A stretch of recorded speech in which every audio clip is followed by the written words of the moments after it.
Early 20s ની અંદર જે લોકો બિઝનેસની જર્ની સ્ટાર્ટ કરી ચૂક્યા છે કે પછી જોબથી પણ ઇન્કમ જેમની સ્ટાર્ટ આવી છે એમને ફાઇનાન્શિયલની જર્ની જે છે કઈ રીતે સ્ટાર્ટ કરવી જોઈએ, ક્યાંથી સ્ટાર્ટ કરવી જોઈએ? આપણા વડલાઓ કહેતા હતા કે આજની બચત એ ભવિષ્યની કમાણી છે.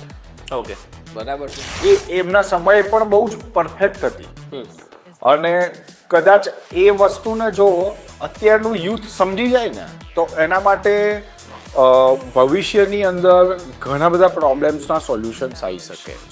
20 થી 25ની એજમાં અર્નિંગ સ્ટાર્ટ કરે છે, આઈધર જોબ હશે કે બિઝનેસ હશે, એ બંને જગ્યાએથી એની એક ઇન્કમ સ્ટાર્ટ થશે. ત્યારે એ માણસે એના ઇન્વેસ્ટમેન્ટ પર્પઝ પર ત્યારથી જ વિચારવાનું ચાલુ કરવું જોઈએ. ઓકે.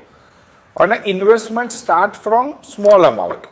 ઇન્વેસ્ટમેન્ટ ઘણી બધી ટાઈપના છે. આપણું કોઈ પણ ઇન્વેસ્ટમેન્ટ છે અને 4 બકેટમાં આપણે વેચવા જઈએ તો એક ગોલ્ડ સિલ્વર છે, એક પ્રોપર્ટી છે, એક મ્યુચ્યુઅલ ફંડ છે અને એક એફડી.